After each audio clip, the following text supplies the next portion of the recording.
दिखावा आडंबर, यही है आज की सच्चाई।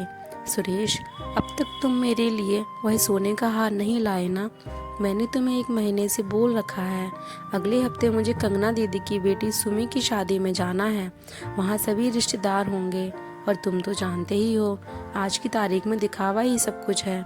भले पास पैसा हो ना हो, मगर लोगों के सामने दिखावा करने से हमारी शान और शौकत बनी रहती है। नेहा गुस्से में पति सुरेश से बोली। सुरेश बोला, हमारे बच्चे भी बड़े हो गए हैं अब नेहा, उनकी स्कूल फीस भी तो बढ़ रही है। घर का खर्चा, बढ़ती स्कूल की फीस और आए दिन तुम्हारे अलग अलग खर्चे, कुछ संभालते संभालते महीने का बजट बिगड़ जाता है। और तुम्हें हार भी चाहिए तो सोने के भाव आसमान छू रहे हैं, मगर तुम हो कि सुनती नहीं। सोने जैसी पॉलिश वाला कोई दूसरा हार ले लो। नेहा, इतना दिखावा भी क्या करना है? एक दिन जब पैसा ही नहीं रहेगा तो क्या करोगी ऐसे दिखावे का? अब भी समझ जाओ। नेहा बोली, सुरेश, मैंने जो सोने का हार तुम्हें दिखाया था मुझे वही चाहिए बस। कपड़े लत्ते भी लाने हैं मुझे, इसलिए शाम को शॉपिंग जा रही हूँ। तुम वही हार ले आना बस, मैं कुछ नहीं जानती। कंगना दीदी की बेटी रोनी की शादी में मैं वही पहनूंगी। यह सब बातें तुम्हारे पल्ले नहीं पड़ेंगी। तुम्हें पता है कल की मिसेज वर्मा ने सोने की कमरबंद मंगवाया। उनके घर ही कल किट्टी थी, तभी मैंने वो बता रही थी कितना प्यारा था वह कमरबंद।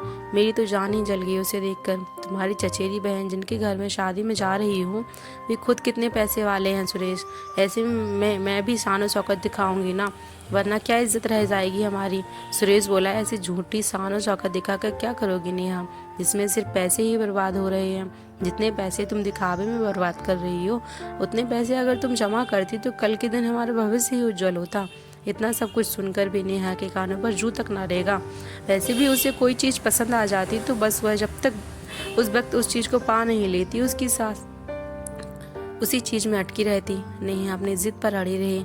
सुरेश का महीने का बजट साथ तो दे नहीं रहा था, मगर वह जानता था कि अगर वह हार नहीं लेकर गया तो नेहा घर में झगड़ा कर देगी, इसलिए वह सोने का हार उधारी पर ले आया। नेहा हार देखते ही खुश हो गई और सुरेश से बोला, अब लाए हैं तो पहना भी दीजिए। सुरेश बोला, नेहा, मुझे तुम औरतों की यह सारी बातें समझ नहीं आती, और हार उधारी पर लाया हूँ, इसलिए अब 6 महीने कुछ मत मांगना। नेहा बोली, सुरेश, तुम भी ना हमेशा रोते रहते हो। बस तुम अब तक बाहरी दिखावे को समझ नहीं पाए हो। जो दिखता है वह बिकता है, यह कहावत तो जानते होगे। सुरेश नेहा की यह दिखावे की आदत से थक गया था। नेहा दिखावे की होड़ में सुरेश का बहुत पैसा बर्बाद कर देती थी। सुरेश हर महीने बजट कैसे संभालता था यह उसका ही मन जानता था।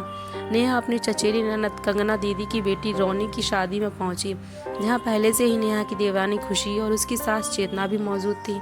नेहा खूब सज सवर के सोने का हार गले में पहने हुए इतरा रही थी। नेहा की देवरानी खुशी उसकी उल्ट सिंपल साड़ी और गहनों में थी। नेहा अपनी देवरानी खुशी को जलाने का एक भी मौका नहीं छोड़ती थी। यह बात और थी कि खुशी का नाम जैसा था वह खुद भी वैसी ही थी, हमेशा खुश रहने वाली, बाहरी आडंबरों से दूर रहने वाली और अपनी पति की कमाई में समझदारी से घर चलाने वाली। नेहा का बेटा अरुण 10वीं में बहुत अच्छे अंकों से उत्तीर्ण हुआ था। अरुण ने पढ़ने में भी बहुत होशियार था। सभी फ़ोन पर बधाई दे रहे थे। 1 साल बाद खुशी के दोनों जुड़वे बच्चे भी 10 में बहुत अच्छे नंबरों से उत्तीर्ण हुए। खुशी का बेटा वरुण और बेटी साक्षी, उनका अच्छे कॉलेज में एडमिशन करवा दिया गया। 2 महीने बाद सभी एक शादी समारोह में इकट्ठा हुए। चचेरी ननद कंगना दीदी बोली, नेहा भाभी, अरुण को क्या सब्जेक्ट दिलवाया आपने? नेहा बोली, वही इंजीनियरिंग की पढ़ाई। कंगना बोली, भाभी, अरुण तो 10वीं में बहुत अच्छे अंक लाया था, फिर आपने इसे सिर्फ इंजीनियरिंग क्यों दिलवाई? मेरा बेटा अगर इतने अच्छों से अंकों से उत्तीर्ण हुआ होता तो मैं उसे ज़रूर डॉक्टरी करवाती। नेहा बोली, कंगना दीदी, फीस तो देखो सब कॉलेज की, मेरे पास पढ़ाई में खर्च करने के फालतू पैसे नहीं हैं। हाँ, अरुण को बहुत मन था डॉक्टरी की पढ़ाई करने का, मगर कॉलेज की फ़ीस सुनकर ही मैंने तो मना कर दिया। वहीं कंगना ने जब खुशी से पूछा उसके बच्चे क्या कर रहे हैं, खुशी ने एक को डॉक्टरी की पढ़ाई में डाला था और दूसरे को आईआईटी की पढ़ाई में। कंगना बोली, भाभी, फीस तो बहुत होगी ना? खुशी हंसते हुए बोली, कंगना दीदी, इतने सालों से पैसे बचा रही हूँ, कभी कोई फालतू सामान नहीं खरीदती थी, इसलिए आज दोनों बच्चों की पढ़ाई में पैसे निकाल पा रही हूँ। चेतना जी ने जब दोनों बहुओं की बातें सुनी तो आज उन्हें यह एहसास हो गया था कि खुशी जैसी सोच नेहा ने भी रखी होती तो आज अरुण की ओर अच्छा कर सकता था, क्योंकि अरुण भी पढ़ने में बहुत होशियार था। नेहा जब खुशी के मुंह से यह वाक्य सुने तो ऐसा प्रतीत हुआ जैसे उसके कलेजे पर सांप लौट गया हो।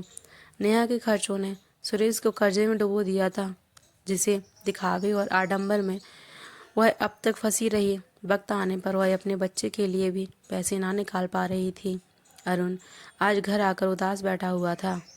अरुण बोला, माँ, मैंने 10वीं कक्षा में अच्छे अंक लाकर यह साबित भी कर दिया था कि मैं डॉक्टरी की पढ़ाई करने योग्य हूँ, मगर बात जब मेरी फीस भरने की आई तब आपने और पापा ने एकदम से पल्ला झाड़ दिया। नेहा बोली, बेटा, तेरे पापा पर कर्जा हो चुका था, ऐसे समय में हम तुम्हारी फीस कहाँ से भरते। अरुण बोला, मम्मी, कर्जा किसकी वजह से हुआ? मैं बचपन से ही इस घर में रहता हूँ मम्मी, और मैं देखते आया हूँ आपको इतना खर्चा करते हुए, हमेशा से पापा को चिंता करते हुए। अगर आपने भी खुशी चाची की तरह पैसे बचाए होते तो मैं भी आज डॉक्टरी की पढ़ाई कर रहा होता। सुरेश भी एकटक नेहा को देख रहा था, जैसे वह कहना चाहता हो, नेहा अब भुगतो, यह सब तुम्हारे किए हुए का नतीजा है। नेहा समझ चुकी थी कि उसने अपने पैरों पर खुद कुल्हाड़ी मारी है। एक माँ के लिए इससे बड़े दुख की बात कोई नहीं होती जब अपना ही बेटा माँ को गलत समझे। दोस्तों, कभी कभी इंसान दिखावे और आडंबर के चक्कर में फंसकर दुनिया के सामने भले वाहवाही बटोर लेता है, मगर आंतरिक खुशी तो उन्हीं लोगों को होती है जो दिखावे के चक्कर में ना पड़कर ज़रूरत के समय अपने सारे खर्चे पूरे कर लेते हैं। कम से कम उन्हें किसी के सामने हाथ तो नहीं फैलाने पड़ते और ना ही उधारी के चक्कर में पिसना पड़ता है।